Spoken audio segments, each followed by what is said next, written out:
Don't let anybody make you think that God chose America as his divine messianic force to be a sort of policeman of the whole world. God has a way of standing before the nations with judgment, and it seems that I can hear God saying to America, you're too arrogant. And if you don't change your ways, I will rise up and break the backbone of your power.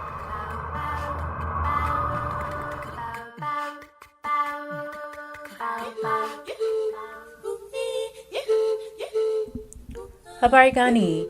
This is Sister Thage welcoming you to the Liberated Zone of Freedom Now, a Pan-Africanist and Internationalist World Affairs program. Our agenda for this packed Saturday, August 17, 2024, we have 3 interviews lined up, still bringing you amazing content for the next hour. You can donate online at kpfk.org or by calling 818-985-KPFK. That's 818-985-5735. We cannot keep our building operations going without you, our beloved listeners, and we here at Freedom Now are volunteer producers, and so we need your support this hour. Our programming. First, we have our brother Billion GODSun with Africa Town Coalition and Blackshin 365 joining us today to discuss saving Sikas. Sika Dwimfo. He's one of our newest ancestors, and for the past 30 years, he's been a Leimert Park merchant, and his historic shop, Sika's on Degnan Boulevard, has been run by his daughter in the past 6 years, and upon his passing, he was immediately served an eviction notice by Mark Bradford, the owner of Art and Practice in Leimert Park, Africa Town.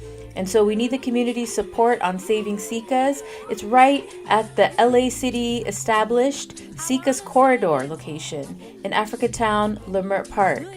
And so then also later this hour, our interviews we have conducted by prolific author, radical historian, professor of African American Studies at the University of Houston, and Freedom Now co-producer, Dr. Gerald Horne. This hour he interviews Robert J. Stevens, professor of African American history at Purdue University and author of the book Robert Franklin Williams Speaks, a Documentary History. And later in the hour, Dr. Horne interviews Andrew Kahrl, professor of history and African American studies at the University of Virginia and author of the book Black Tax, 150 Years of Theft, Exploitation, and Dispossession in America. Also, quick announcement, join us today at Rhymefest LA for all of our arts and culture listeners. Rhymefest LA 2024 is happening today from 2 to 11 p.m. at the Torch at the LA Coliseum. You can go to rhymefestla.com for details. Our music clip mix includes MLK, Zap Mama, AC Alone, Sam and Dave, Les Nubians, John Coltrane, and more. So sit back, vote in to pledge your support, and as always, we stand ready for revolution. Pledge a mere $100 and receive as a thank you gift the latest book from Gerald Horne, hot off the presses, Armed Struggle, with a question mark, Panthers and Communists, Black Nationalists and Liberals in Southern California through the 60s and 70s. Read about the distinctions drawn between and amongst armed propaganda, armed self-defense, and armed struggle. Read the first detailed analysis of the shootout at the UCLA campus in January 1969, leaving 2 Panthers dead. Read the first detailed analysis of the LAPD attack on Panther headquarters in December 1969. Read the first detailed analysis of the August 1970 shootout at the Marin County Courthouse, featuring Pasadena teenager Jonathan Jackson in an alleged attempt to free his elder brother, George Jackson, and read of the role of the recently deceased political prisoner, Ruchell Magee. Read the first detailed analysis of the attempt at UCLA to fire Professor Angela Davis because of her membership in the U.S. Communist Party and her subsequent trial when she was charged with murder, conspiracy, and kidnapping during the aforementioned county courthouse shootout. Read the first detailed analysis of the Panthers' embassy abroad in Algeria, led by Eldridge Cleaver of Pasadena and Watts, in their attempt to build global solidarity for the Black liberation struggle.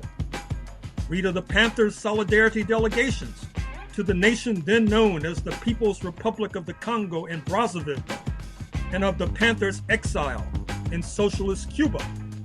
Read of the connections between Hollywood communists and progressives, such as screenwriter Dalton Trumbo, actor Jane Fonda, actor Gene Seberg, screenwriter Donald Freed, basketball star Bill Walton, and producer Bert Schneider, and their support for the Panthers. Read of the severe repression visited upon radical and left-wing forces, which set the stage for the rise of paramilitary forces, often depicted as gangs, and the concomitant rise of the drug epidemic, especially crack cocaine. Read the first detailed analysis of the NAACP chapter in LA, especially the Beverly Hills Hollywood branch, which was a cash cow for the national organization, not least because of the contributions from celebrities like Sammy Davis Jr. Read of the roots of Kwanzaa, the nationally celebrated Black American holiday. Above all, understand why historically Southern California has been in the vanguard of radicalism and revolutionary upsurges, and how that spirit has yet to be squashed. Again, pledge a mere $100 and receive a signed copy of the latest book by Gerald Horne, Armed Struggle, with a question mark, Panthers and Communists, Black Nationalists and Liberals in Southern California through the 60s and 70s. And you can pledge online at kpfk.org or call 818-985-KPFK. That's 818-985-5735. And you will receive this book as a thank you gift with your donation of $100 to the station. This is Sister Thage with Freedom Now, and we're honored to be joined back on the line with our brother Billion GODSun with Blackson 365 and Africa Town Coalition. How are you doing this Saturday morning, Brother Billion? Hey, greetings, Tez. I'm doing great. How are you doing? Hey, working towards change in these crucial times. So we wanted to check in with you today about some important updates of what's happening in Africa Town, Leimert Park. Yes, so in Africa Town right now, we are engaged in one of several anti-gentrification campaigns. This one specifically is what we're calling Save Sikas. It's an effort to preserve or to help transition one of our longest standing businesses in Africa Town. Those who've been through there may be familiar with Sika's shop. It's a shop that was established and had been operated by our elder Sika for over 30 some years. Sika, brought culture, he brought fashion. He was really known for his piercings. You have people in there who would braid hair and do a number of different things, but people that came through the village knew Sika. And this past Juneteenth, the city actually honored him by renaming an alley that is directly in front of his shop to the Sika Dwimfo corridor, naming him the Baba of Leimert Park Village. And, that was a great day. A lot of people from around the city and other areas were here to honor him and take part in that. And unfortunately, just a few days later, Sika transitioned. So, the community came right back to mourn, honor, and celebrate the life and legacy of Sika, to offer our support to his family. He has a wife, he has children. One of his daughters is now running his shop. And before we could fully, have a memorial and honor Sika for all he's done, his family was served a 30-day notice somewhere around the middle of July to vacate the spot Sika had founded and operated for all these years. And we know the deadline expired this past Thursday, August 15th. So for about a week now, we have made an effort to step up. When I say we, I mean us, Africa Town Coalition, in addition to other community members, people who have known Sika and his family, who are saying it's not acceptable for the owners, who are an organization known as Art and Practice, but it's not acceptable for them to do this to the family, not even a full month after Sika has transitioned.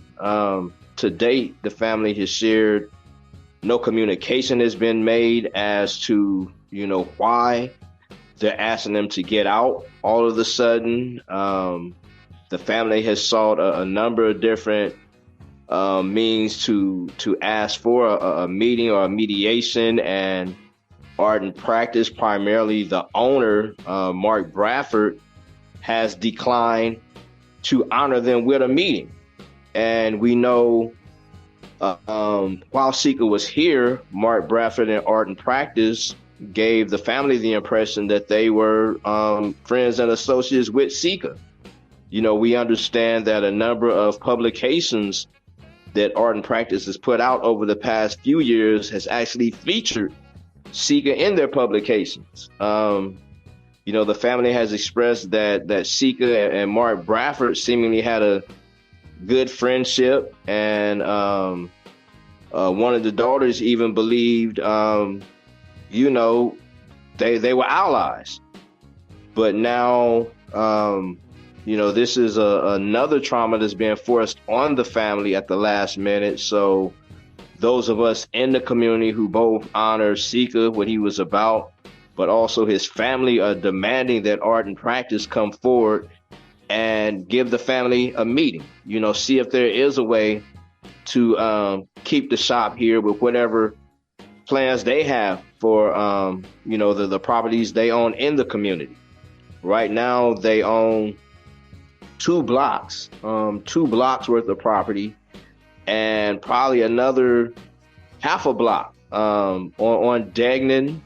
People that are familiar with Africa Town, Degnan is pretty much the main street that runs through the commercial district. Art and Practice actually now owns 2 of those blocks. And then on 43rd Place, which is directly across from the park, they own more properties up there. So they are a huge stakeholder in our community right now. We believe in the early 2000s is when they began to purchase properties over there, and not many people in the community can say they've actually sat down or heard from Mark Bradford or any of the members of Art and Practice as to what plans they have here in the community. It was actually a few years before they began to lease a lot of the spaces that they held and kept vacant. And now that they do have businesses in those spaces, we know most of them are on month-to-month leases, meaning at any given month they can terminate or do to other businesses what they're now doing to Sika's family. So we are asking the community to come out, support Sika's family with the shop. The shop is still open Thursdays through Sundays from, I believe, 12 to 6.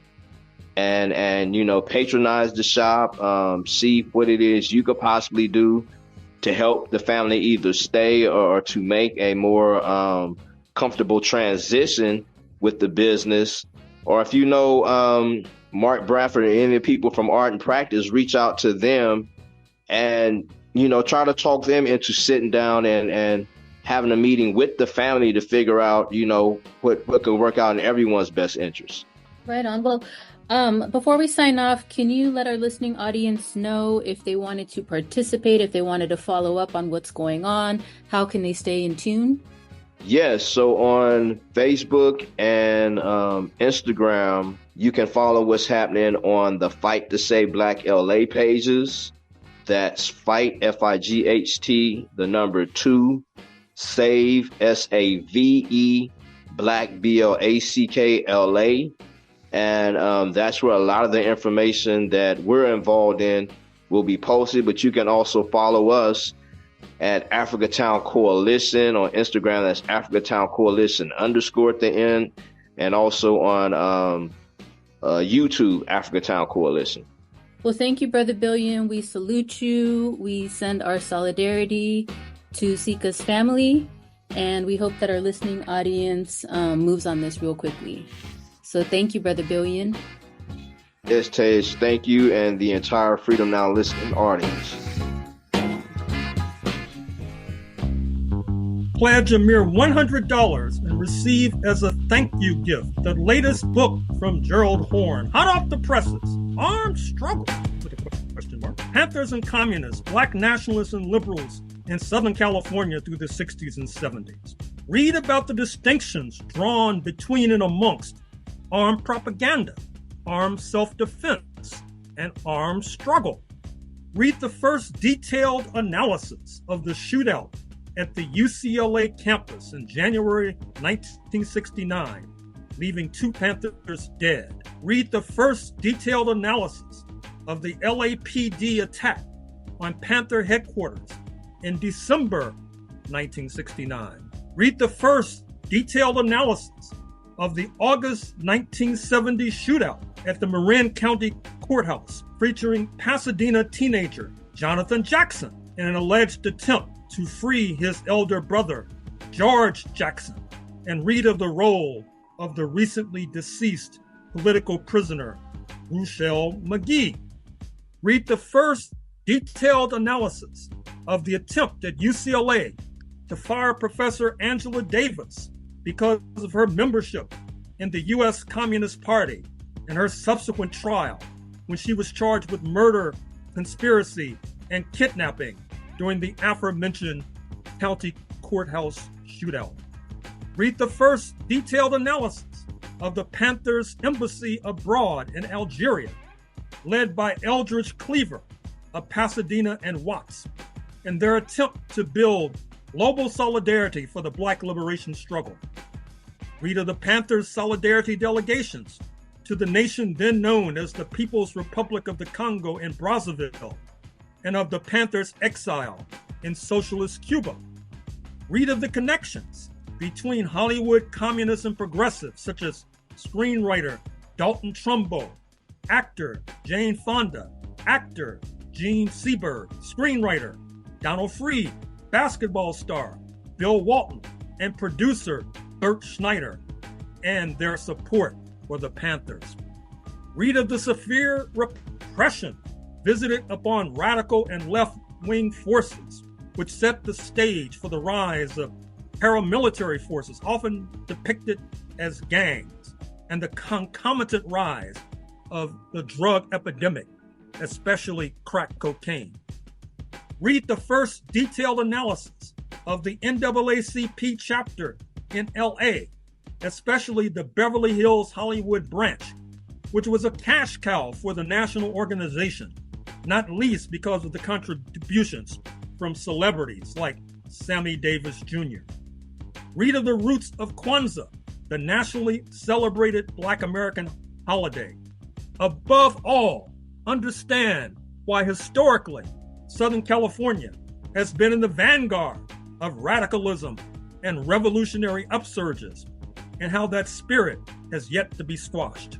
Again, pledge a mere $100 and receive a signed copy of the latest book by Gerald Horne, Armed Struggle, with a question mark, Panthers and Communists, Black Nationalists and Liberals in Southern California through the 60s and 70s. And you can pledge online at kpfk.org or call 818-985-KPFK. That's 818-985-5735. And you will receive this book as a thank you gift with your donation of $100 to the station. For KPFK Radio, this is Gerald Horne, and with me on the line is Ronald Stevens, Professor of African American Studies at Purdue University in Indiana, who has just published the book, Robert Franklin Williams Speaks, A Documentary History. Thank you for joining us on Freedom Now, KPFK Los Angeles, Professor Stevens. Thanks for the invitation. Thank you for accepting. Now, who was Robert F. Williams? What drove the publication of his text, Negroes with Guns? And why did you choose to write a book, or produce a book, I should say, about him? Robert Franklin Williams was a Southern African-American male who lived with his grandparents, who were former slaves, and his parents. And his grandmother told him stories, often read newspaper articles where he and his siblings, they talked about their experiences in enslavement. And he was a veteran of World War II in the Army, and later he returned again in the early 50s and became a veteran of the Korean War. And while he was in the Korean War, he had some conflicts with some of the commanders in charge, and he ended up testing high for a position in the intelligence unit with the military, but was passed over. And so he was very upset about that, disappointed. So he ended up being honorably discharged from the U.S. Army. But while he was reading about the work of the NAACP, and he knew that he was returning to his southern hometown in Monroe, North Carolina. And when he returned, he would join the NAACP. His membership was dwindling, and they wanted to disband the Monroe or the Union County chapter. And he spoke up about it and ended up getting elected as the local president. And mostly all the other members resigned immediately. They thought he was unreasonable. They didn't like his approach. He ended up getting into conflict with the local authorities in Monroe, North Carolina. And what was the other part of that question, or did I answer that question? What was the essence of his canonical book, Negroes with Guns? I think he was trying to make an argument about gross racial injustice that was occurring in his community. And as he was traveling to places like Detroit during the 1943 riot and working at Ford Motor, he had interactions with other political or ideological individuals, communist members, socialist members working with the UAW, protesting, etc. He returns to his home, and when he returns, other things emerge, other issues emerge, and he remained very consistent in his objection and in his grievance, because he had a grievance with the local government, the federal government, and he was not going to back down. He understood the Constitution, being a military man, and he understood Black rights. And in his opinion, the First Amendment, especially the Second Amendment involving the right to bear arms, and the Section 2 of the 14th Amendment, which meant that the federal government should provide some kind of protection to its citizens. So he was adamant about that. He believed himself to be a citizen, and of course, he was a veteran of the military. Why did he flee North Carolina? He fled North Carolina because an incident happened where freedom riders wanted to come to Monroe and test nonviolence, and he spoke to them. He, kind of distanced himself from it, but at the same time, he was supported, and he encouraged them not to do their protest on a weekend because everybody would be out.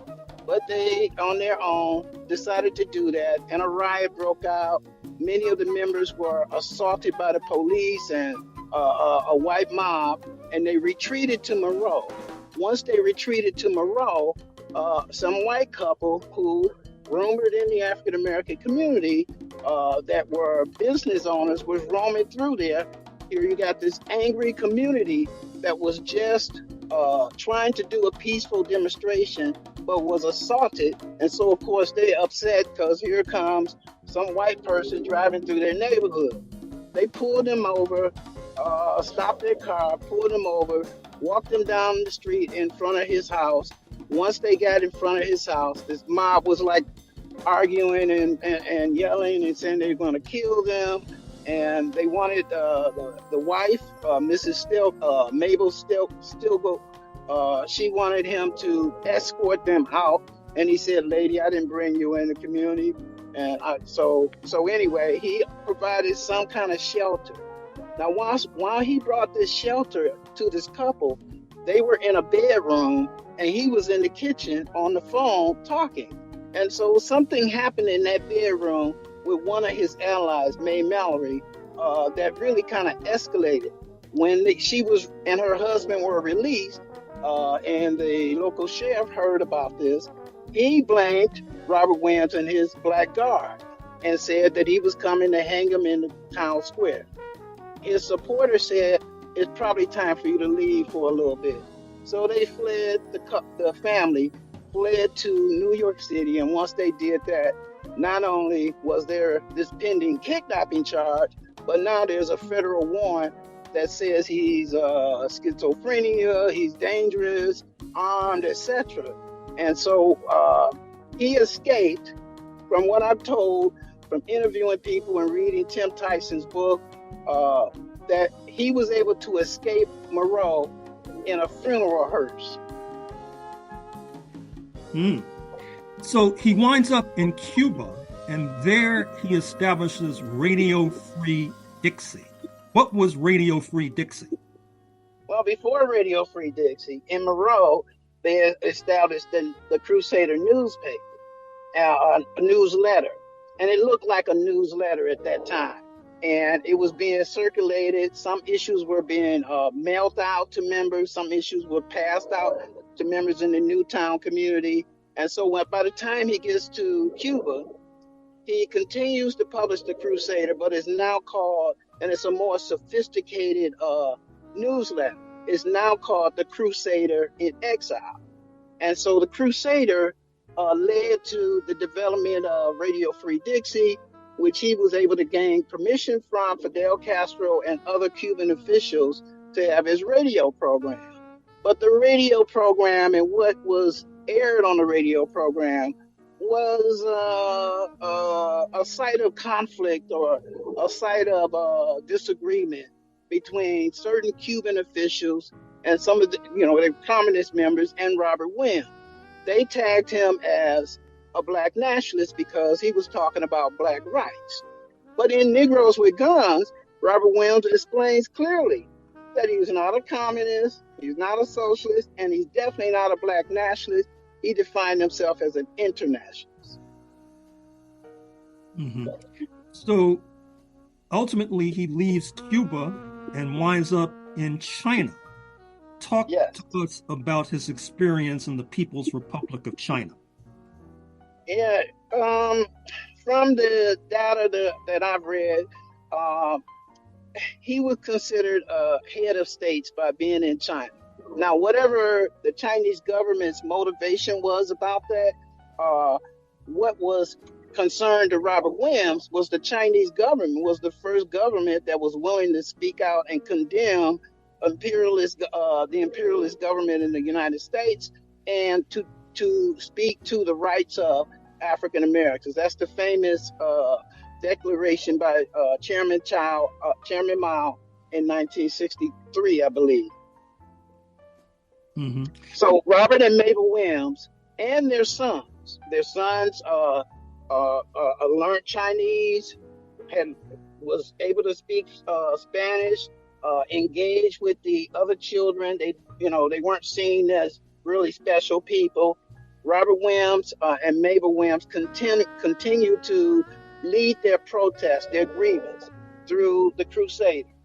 While they were in China, apparently he didn't get chased out of Cuba, but he just felt that he wasn't able to be as productive in Cuba. So, China is a communist country. Cuba is a communist country. Cuba's communism is backed by the Soviet Union. China isn't because of the Sino conflict that took place. And so China is establishing itself through the Cultural Revolution. Robert Williams is convinced about that China is going to be a major leader, power broker in the future. Of course, it is right now. So he was able to predict that, develop relationships with Chinese officials, and it ended up those Chinese officials were able to assist him and his wife and children to return to the United States. And so there's kind of this, many write about that he was a puppet, or he was that his propaganda was used. He was used in order for these governments, these communist governments, to condemn the United States. But in reality, it seems like in China, based on my analysis and my research so far, it seems like there was like a mutual agreement between Chairman Mao and Robert Williams, that they each had their own propaganda condemning the United States, and for different reasons. And I think that he was satisfied with that because from what I can tell, the consistency, and he was very pragmatic. He was willing to work with anybody, not bend to any one ideology, but he was able to work with anyone, and he was more, I believe, effective in China than he was in Cuba. Mm-hmm. Now, let's return to the Crusader. Talk to us about what the Crusader had to say about armed self-defense.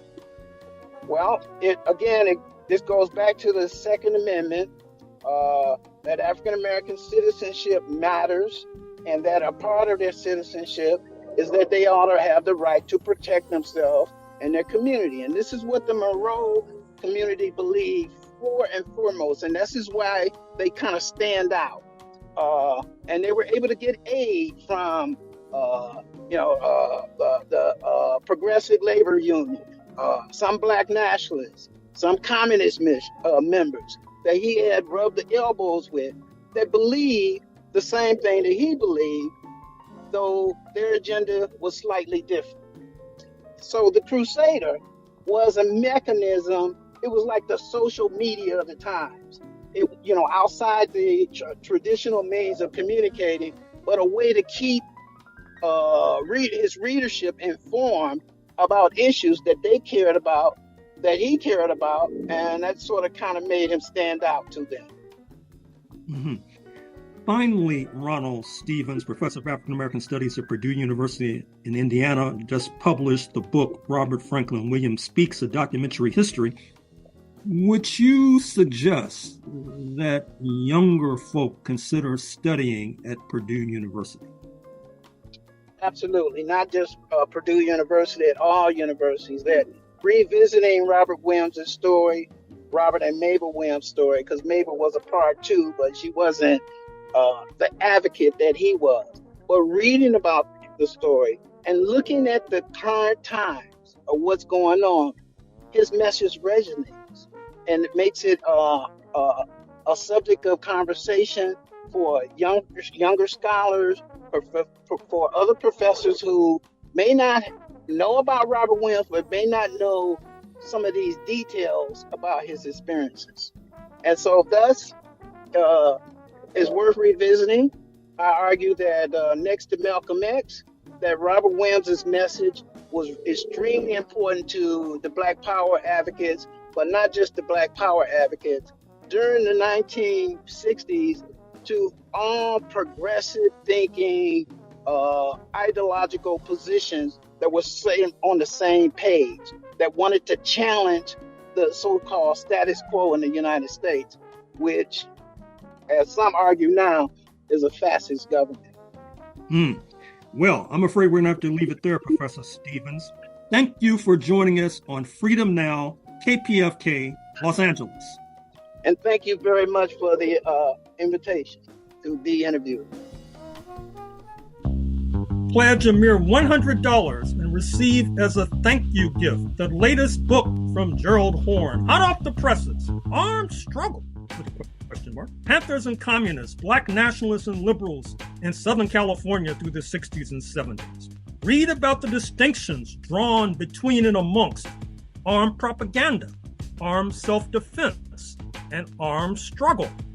Read the first detailed analysis of the shootout at the UCLA campus in January 1969, leaving 2 Panthers dead. Read the first detailed analysis of the LAPD attack on Panther headquarters in December 1969. Read the first detailed analysis of the August 1970 shootout at the Marin County Courthouse, featuring Pasadena teenager Jonathan Jackson in an alleged attempt to free his elder brother, George Jackson, and read of the role of the recently deceased political prisoner, Ruchell Magee. Read the first detailed analysis of the attempt at UCLA to fire Professor Angela Davis because of her membership in the U.S. Communist Party and her subsequent trial when she was charged with murder, conspiracy, and kidnapping during the aforementioned county courthouse shootout. Read the first detailed analysis of the Panthers' embassy abroad in Algeria, led by Eldridge Cleaver of Pasadena and Watts, in their attempt to build global solidarity for the Black liberation struggle. Read of the Panthers' solidarity delegations to the nation then known as the People's Republic of the Congo in Brazzaville, and of the Panthers' exile in socialist Cuba. Read of the connections between Hollywood communists and progressives, such as screenwriter Dalton Trumbo, actor Jane Fonda, actor Gene Seberg, screenwriter Donald Freed, basketball star Bill Walton, and producer Bert Schneider, and their support for the Panthers. Read of the severe repression visited upon radical and left-wing forces, which set the stage for the rise of paramilitary forces, often depicted as gangs, and the concomitant rise of the drug epidemic, especially crack cocaine. Read the first detailed analysis of the NAACP chapter in LA, especially the Beverly Hills Hollywood branch, which was a cash cow for the national organization, not least because of the contributions from celebrities like Sammy Davis Jr. Read of the roots of Kwanzaa, the nationally celebrated Black American holiday.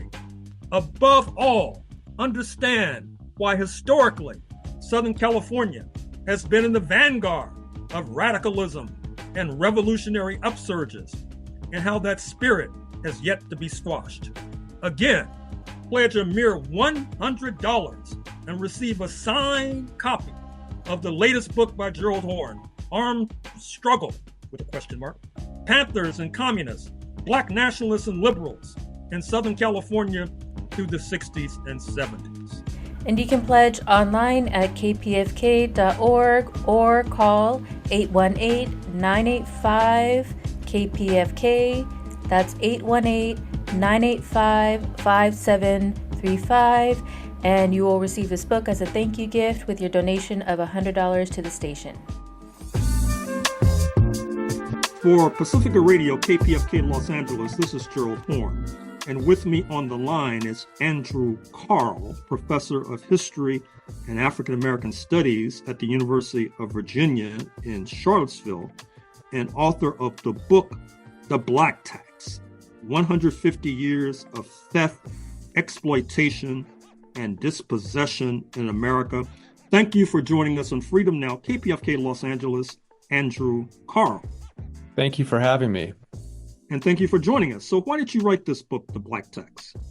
Well, I have been doing a lot of work over the years looking at the history of African American land ownership and also looking at the relationship between race and real estate markets. And one thing that continued to come up in my work was looking at how local property taxes seem to work in ways that disadvantaged African American homeowners and also worked to exacerbate inequality in housing markets. And one thing in particular that jumped out at me early on was how I was finding example after example of African American neighborhoods and landowners being overassessed relative to their value, and also being subject to some of the most punitive consequences of tax delinquency, and also as well being grossly underserved by local tax systems when it came to the public spending revenues that came from those taxes.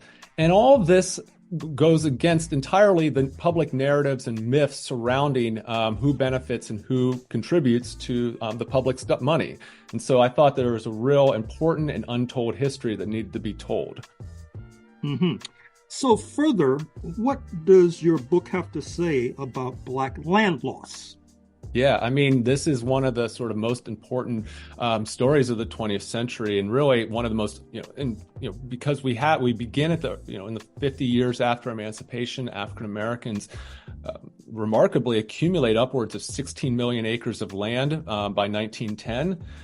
Did so without, of course, without any assistance from the federal government in the face of, unbelievable obstacles, and yet, over the course of the 20th century, much of that land was lost and taken. And one of the instruments of dispossession, as my book shows, were not just the pressures of paying taxes, paying oftentimes taxes that were being over-assessed, but also the extreme consequences for missing a tax payment, which, as I describe in the book, in many states, if you fall delinquent on your property taxes, they will place local government will place a lien on your homes and then sell that lien to private investors who can then in turn make just obscene profits off of the interest and take your land and all of its worth if you fail to settle within a prescribed period of time. And as I found, this was a not insignificant factor in contributing to the millions of acres of land that African Americans lost over the course of the 20th century. Mm-hmm. So what is neoliberalism and what role does it play in your book? Well, neoliberalism is best characterized as the realignment of government functions to reflect and enhance and facilitate private market interests. And really a kind of restructuring of both the sort of purpose of government to facilitate private markets and in many ways to kind of reflect and enhance those interests. And so one of the things that my book really looks at is how did local tax systems contribute to and come to reflect and in many ways facilitate real estate markets. And here we find, as I show in the book, one of the underlying reasons why African American neighborhoods were being overtaxed was a byproduct of the way that housing markets work to disadvantage African Americans and facilitate white wealth accumulation. And this was in many ways, these were administrative practices that were facilitating private markets. Similarly, and more directly, the way in which tax delinquency laws operate is quite, a pretty, clear example here of public functions being privatized. And this was one that I think, my book shows, this really, the creation of these tax lien markets and tax lien investors, these private investors who are going out and buying delinquent taxes and in order to make profits from them, and local governments who are facilitating this in order to get revenue is a clear example of the kind of sort of the privatization of public functions that has exemplified our neoliberal age, and also the kind of rationalization of it based on the notion that these are, the result of individuals' failings and are worthy of the kind of extreme punishment that these tax sale laws impose. And all of these are very much characteristic of the political culture and practices that we associate with neoliberalism today. Mm-hmm. So what role does Los Angeles and California play in your pages?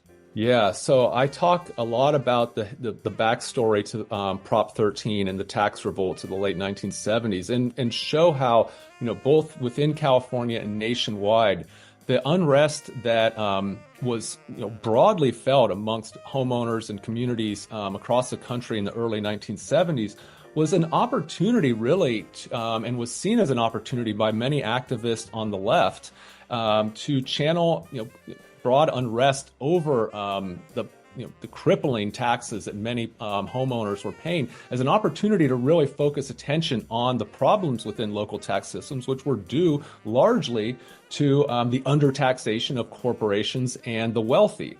And there were people like George Wiley, an activist in the early 1970s who was trying to organize the left and try to build an interracial coalition centered on progressive tax reforms.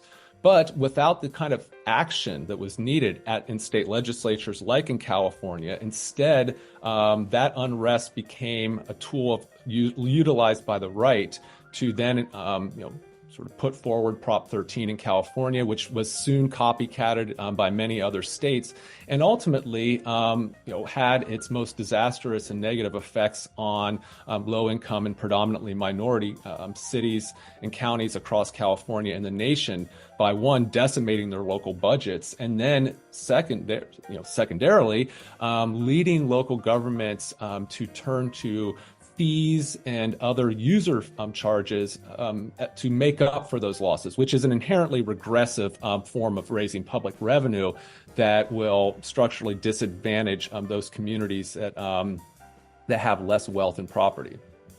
Now, for clarification, could you elaborate on what was Proposition 13 and what specifically did it entail? Sure. So in 1978, voters in California voted to place very strict limitations on how much, at what rate property could be assessed at, and how much how much property assessments could increase over time. This was a pretty radical sort of tax limitation measure that handcuffed the ability of, say, local tax assessors to sort of adjust tax assessments to reflect changes in the market over time. Now, this on the one hand, again, this provided immediate tax relief, and one that, again, was something that had an appeal to large numbers of voters who were feeling the stress of rising taxes in a declining economy of the 1970s. But over time, the effects of it were to, one, severely constrain local governments' revenue-raising capacities through general taxes like the property tax.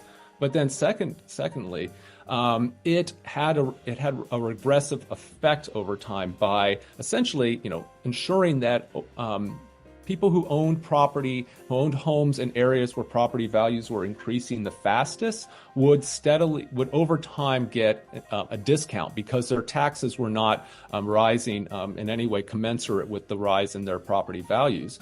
And that's going to structurally advantage white homeowners in white neighborhoods because race is such an important factor in determining the underlying value of properties in ways that advantage white homeowners. And so Prop 13 and similar measures that were adopted in other states we could describe as these sort of tax limitations had that same effect. Now, obviously, Black Americans were not reclining recumbent as they were being plundered and pillaged. Mm-hmm. So talk to us about Black American activism and pushback against this kind of oppression. Yeah, I mean, my book really, sort of throughout is a history that looks at African Americans' experiences as taxpayers and how they fought for their rights to public goods and services, how they fought against discrimination and exploitation at the hands of local tax officials, and how this has a long history that really goes back to the very sort of moment when African Americans began paying taxes at a broad scale and following emancipation, and how how in so many sort of instances we can see, from W.E.B. Du Bois at the turn of the 20th century, who was calling out the lies that were being circulated by white segregationists and white supremacists in the South, claiming that African Americans paid no taxes and therefore were undeserving of the public goods and benefits that public dollars went towards, and none greater than public education. Du Bois was, calling out that lie by saying, in fact, it was the opposite. African Americans were paying more in taxes relative to the value of the property they held, and were in fact actually subsidizing white schools across the South in a direct manner. Throughout, my book kind of really takes all of these familiar moments in African American and U.S. history, from the Jim Crow era through the Great Migration, through the civil rights and urban uprising of the 1960s, and looks at it through a fiscal lens, and looks at it through the perspective of how African Americans are articulating their demands, are understanding the conditions of their oppression and exploitation, in a kind of sort of taxpayer sense. And so that's one that I think really kind of helps to sort of add and really in some ways kind of change how we understand this history as a whole, and begin to look really closely here at the sort of material basis behind many of the forms of inequality and injustice that generations of historians have studied in the past. Now, could you elaborate on the malignant role of the tax assessment authorities and what role they play in your pages? Yeah, I mean, this is such an important element to sort of, and I lay it out right at the outset, is that local tax assessors are uniquely immune to outside intervention and have a great deal of autonomy over their practices. They are, in fact, actually sort of you as a local taxpayer have no standing to even challenge property assessments in federal court. So this in turn has allowed for, and also I should also add that the formulas that local tax assessors use, and even the sort of regulations on how they conduct assessments, how often they have to update assessments, vary from state to state, and oftentimes even within states they have oftentimes can operate as they please. And so the result of this, again, just laying that out on the table, recognizing here is a local public officials who operate in ways that can sort of be unaccountable to certain segments of the public. And if you then combine it with a century of disfranchisement of African Americans lacking full standing and access and to this public office, then the product of that was discriminatory practices happening in ways that sometimes could be very subtle, often sometimes hard to detect, but nevertheless had a cumulative effect over time. But in other instances could be quite blatant and pretty extreme. I mean, I cite examples from during the civil rights era where local tax assessors would flagrantly raise assessments on the homes of African Americans who were engaged in civil rights activities or challenging segregation. Or even removing tax exemptions from churches that hosted civil rights meetings. I mean, all the kinds of hidden powers that local tax assessors and local tax offices held is one that really has flown under the radar in histories of racial inequality and racial injustice in America. And I try to really sort of bring that to the fore and just sort of call attention to just how much they could sort of do and how much they did over time. Now, further on the often malignant role of tax assessors, you quote something I wrote some years ago about Philadelphia, and I quote, "It has been an open scandal for some time now that the Board of Revision of Taxes tends to tax property in certain neighborhoods higher than others. This was done," I go on to say, "to induce these property owners to, quote, sell their homes for a song, often to those with close connections to the tax assessors, who then resell it at a dramatic profit," unquote. My question is, to what extent was that an unusual practice? Well, what you were finding, what you described in Philadelphia, would be could be seen as a sort of one of the tools of gentrification that is happening both in urban and in rural markets, both then, as you were writing in the early 1980s, and still today.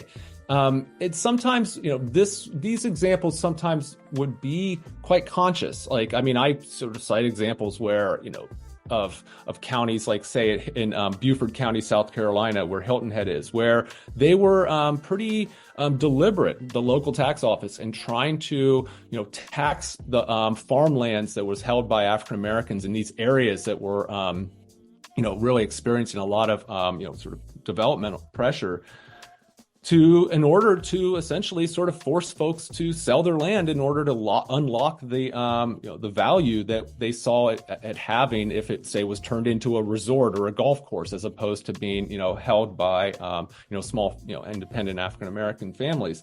And so this was oftentimes could be sort of intentional, but in many instances, it was just kind of structural in the sense that, nevertheless, the effects were the same, that if you just simply kind of followed the formulas, and if, say, there is an area that is, where developers, speculators are targeting for, future development, then you will start to see property values rise. You will start to see tax assessments rise with them. And if you're, say, an individual or a family living in these neighborhoods on a fixed income or are unable to shoulder these rising taxes, then you're going to be forced to sell your home or land under duress, and oftentimes far below the value that it could command. And so this is something that still continues to happen today, and it's a kind of almost a routine feature of local tax administration that doesn't necessarily require kind of active conspiracies between, say, tax assessors and local developers, but the effects can be just the same. Finally, Professor Kahrl, author of the book The Black Tax, 150 Years of Theft, Exploitation, and Dispossession in America, let's bring out of the shadows what is evident in your study. That is to say, what has been the role of white supremacy in determining these negative outcomes? Yeah, this is, my book is a long history that goes from, the Reconstruction era up to the present. And, one thing that I sort of show throughout is how the interest of white, sort of maintaining white supremacy, but also sort of maintaining forms of economic inequality and subjugation were constantly being sort of shot through the ways that not just tax policies were designed, but how tax policies were administered, and continually seeing how both beginning in, say, the agriculture, in the sort of agricultural South of the Jim Crow era, all the way up to the present, you are continually seeing how sort of notions of white supremacy are rationalizing, justifying, or necessitating tax policies that aim to reinforce inequality and ultimately to shift tax burdens onto sort of either disfranchised or racial minorities, and also as well to then rationalize policies of austerity, neglect, or in the kind of case of, say, tax sales, these forms of dispossession that were being carried out through public agencies. And you can't sort of fully understand why this is happening, and why it's happening disproportionately to African Americans at every one of these stages, without accounting for the role of white supremacy in both kind of fueling, rationalizing, and ultimately kind of justifying these outcomes, which have quietly had disastrous effects on African American struggles to accumulate property and build wealth over time. Well, I'm afraid we're going to have to leave it there. Andrew Kahrl, author of the book The Black Tax. Thank you for joining us on Freedom Now, KPFK, Los Angeles. Well, thank you for having me. It's a real pleasure to be able to speak with you. Ditto. And in closing, we'd like to thank our guests, our brother Billion GODSun. Thank you to Professors Ronald J. Stevens and Andrew Kahrl, and all those who made today's program possible. And add your donation, if you can, to the station. Signing off, this is Sister Thage. Until next week, as always, we stand ready for revolution.